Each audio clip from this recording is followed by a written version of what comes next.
Good afternoon. It's the top of the hour on Al-IyamoyeTv and radio. This time for our world news. Here are the top stories. President Tinubu expresses readiness to work with the 10th National Assembly. Ogun Governorship Tribunal set June 19 for determinations of allegations of vote buying. In business, federal government hides 124 billion naira from new import tax. And on the foreign scene, and Trump aide arrested, faced 37 felony counts. And in sport, Osimhen Osai Samuel arrived Super Eagles camp ahead of the Syria load cash. Details of this and more coming up shortly.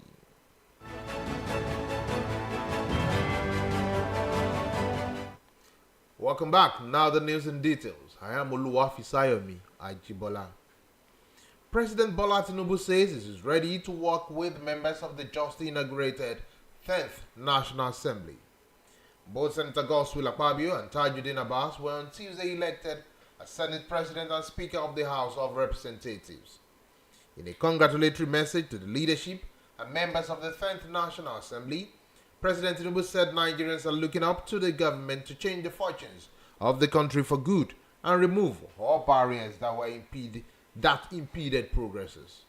While expressing his readiness to work with the legislature for the progress of the country, President Tinubu called for a harmonious working relationship between the executive and the legislature arm.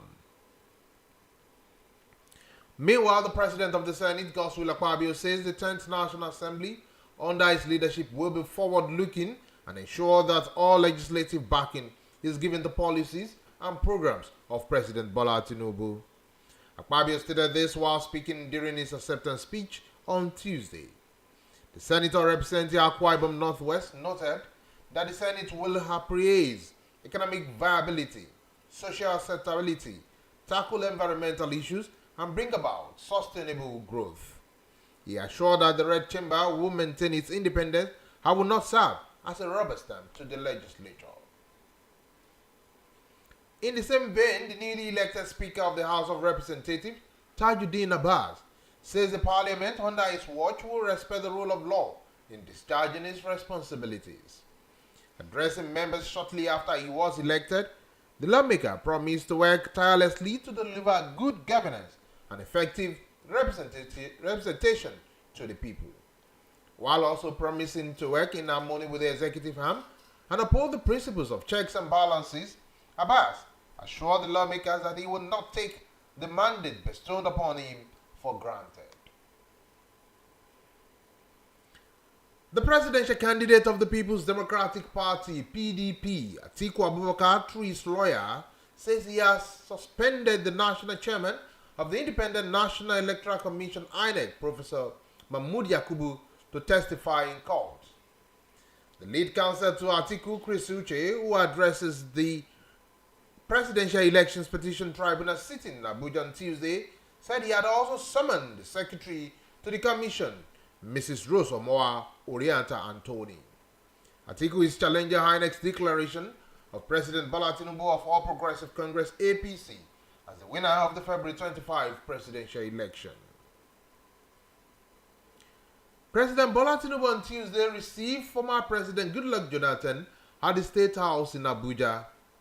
The former president was at the State House to brief President Tinubu on the happenings within the West African sub-regions.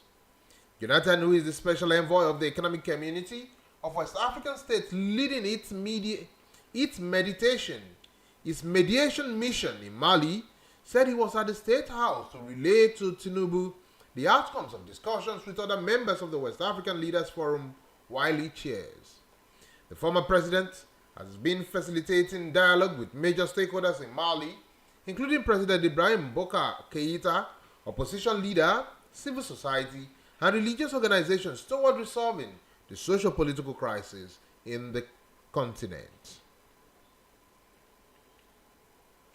The Ogun State Governorship Election Petition Tribunal has set June 19 for ruling on whether to entertain counter-allegations of votes buying raised by the People's Democratic Party (PDP) and All Progressive Congress (APC).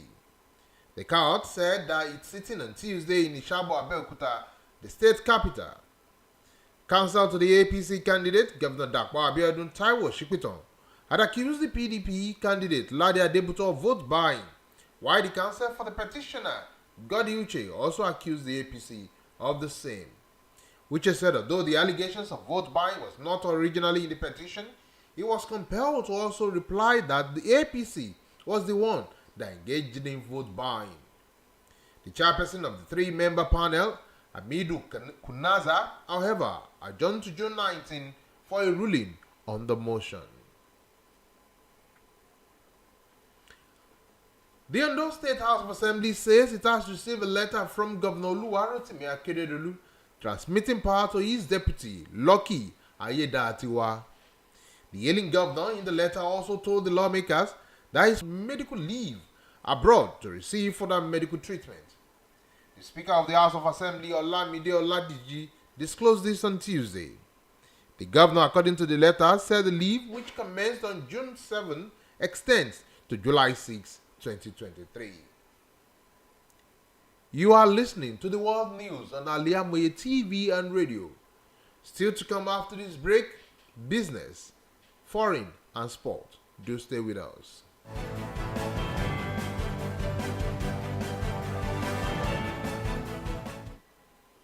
In business, the federal government is set to make about the 124 billion naira in a year from the imposition of a 0.5% import tax on goods introduced in the Finance Bill 2023.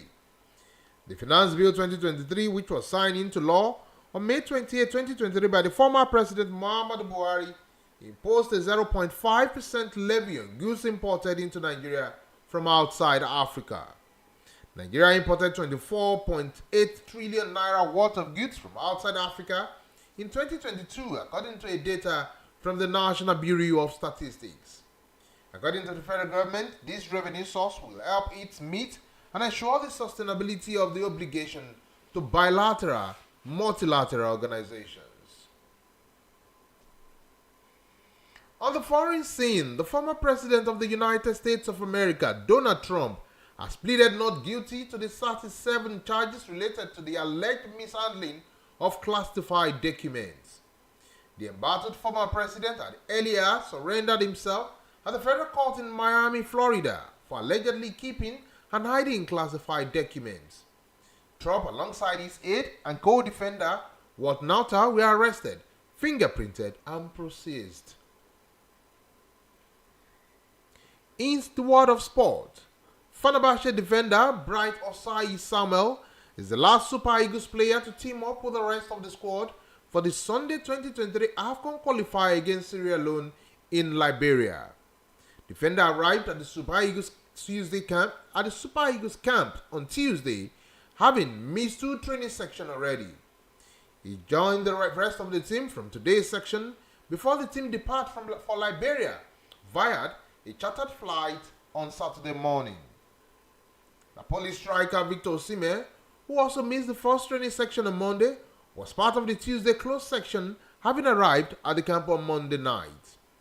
Meanwhile, Super Eagles head coach Jose Peseiro has expressed confidence in the 4 home-based players he invited to the national team for the Sierra Leone encounter. A win against the Sierra Leone Stars will guarantee Nigerians' place as next year's AFCON in Ivory Coast as the Eagles lead the qualifying Group A with 9 points. To end the world news, here's a quick recap of the major stories.